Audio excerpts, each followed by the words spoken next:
श्री गणेशाय नमः। नमस्कार, आप सबका स्वागत है आपके अपने ही चैनल डिवाइन कनेक्शन पर। कैसे हैं आप सब? मैं माता रानी से प्रार्थना करती हूँ आप सब सुखी रहें, समृद्ध रहें, संपन्न रहें। अगर आप ब्रह्मांड की इस दिव्य ऊर्जा के प्रति अपना कनेक्शन फील करते हैं या कनेक्शन बनाना चाहते हैं या स्ट्रॉन्ग करना चाहते हैं, तो आपसे सविनय निवेदन है, जुड़िए डिवाइन कनेक्शन से। Subscribe divine connection, like divine connection, share divine connection and watch divine connection. आज हम देवी महात्म्य कीलक स्तोत्र का पाठ करेंगे। कीलक स्तोत्र का पाठ दुर्गा सप्तशती के अंतर्गत किया जाता है। इस स्तोत्र का पाठ अनिवार्य रूप से दुर्गा कवच और अर्गला स्तोत्र के बाद किया जाता है। कृपया इस वीडियो के अंत तक जुड़े रहिए ताकि कीलक स्तोत्र के पाठ करने का पुण्य आप सबको भी प्राप्त हो। हम दुर्गा सप्तशती के कीलक स्तोत्र का पाठ सरल भाषा हिंदी में करेंगे। आइए पाठ शुरू करते हैं। अथ कीलक स्तोत्रम। ओम नमः चंडिकाय। ओम चंडिका देवी को नमस्कार है। मार्कंडेय जी कहते हैं, विशुद्ध ज्ञान ही जिनका शरीर है, तीनों वेद ही जिनके तीन दिव्य नेत्र हैं, जो कल्याण प्राप्ति के हेतु हैं तथा अपने मस्तक पर अर्धचंद्र का मुकुट धारण करते हैं, उन भगवान शिव को नमस्कार है। मंत्रों का जो अभिकीलक है, अर्थात मंत्रों की सिद्धि में विघ्न उपस्थित करने वाले शाप रूपी कीलक का जो निवारण करने वाला है, उस सप्तशती स्रोत को संपूर्ण रूप से जानना चाहिए और जानकर उसकी उपासना करनी चाहिए। यद्यपि सप्तशती के अतिरिक्त अन्य मंत्रों के जप में भी जो निरंतर लगा रहता है, वह भी कल्याण का भागी होता है। उसके भी उच्चाटन आदि कर्म सिद्ध होते हैं तथा उससे भी समस्त दुर्लभ वस्तुओं की प्राप्ति हो जाती है। तथापि जो अन्य मंत्रों का जप ना करके केवल इस सप्तशती नामक स्रोत से ही देवी की स्तुति करते हैं, उन्हें स्तुति मात्र से ही सच्चिदानंद स्वरूपिणी देवी सिद्ध हो जाती है।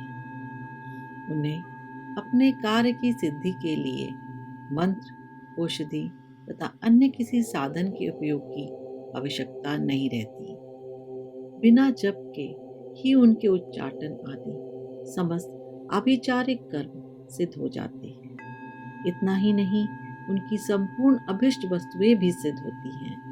लोगों के मन में यह शंका थी कि जब केवल सप्तशती की उपासना से अथवा सप्तशती को छोड़कर अन्य मंत्रों की उपासना से भी समान रूप से सब कार्य सिद्ध होते हैं, तब इनमें श्रेष्ठ कौन सा साधन है? लोगों की इस शंका को सामने रखकर भगवान शंकर ने अपने पास से आए हुए जिज्ञासुओं को समझाया कि यह सप्तशती नामक संपूर्ण स्रोत ही सर्वश्रेष्ठ एवं कल्याणमय है। तदंतर भगवती चंडिका के सप्तशती नामक स्रोत को महादेव जी ने गुप्त कर दिया। सप्तशती के पाठ से जो पुण्य प्राप्त होता है, उसकी कभी समाप्ति नहीं होती, किंतु अन्य मंत्रों के जप जन्य पुण्य की समाप्ति हो जाती है।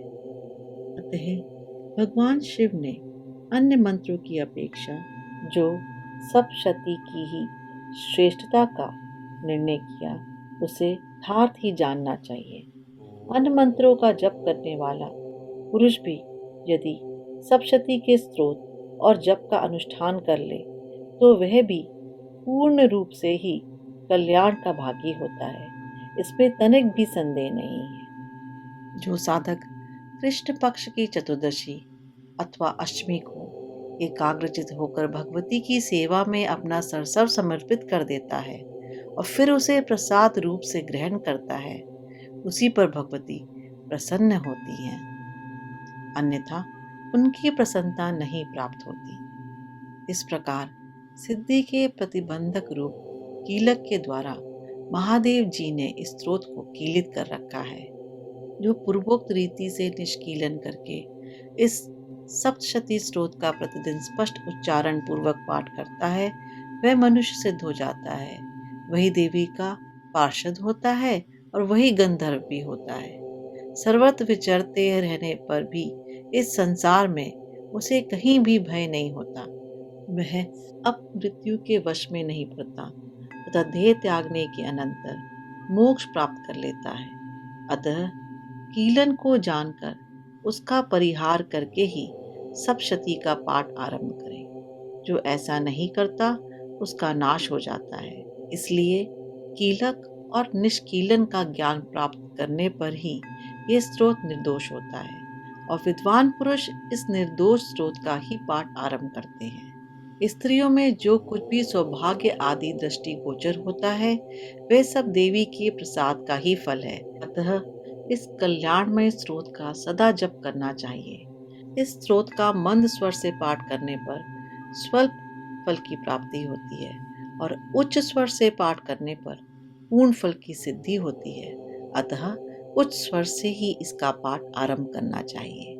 जिनके प्रसाद से ऐश्वर्य, सौभाग्य, आरोग्य, संपत्ति, शत्रुनाश और परम मोक्ष की भी सिद्धि होती है, उन कल्याणमयी जगदम्बा की स्तुति मनुष्य क्यों नहीं करते।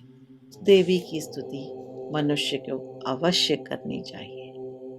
ओम तत्सत।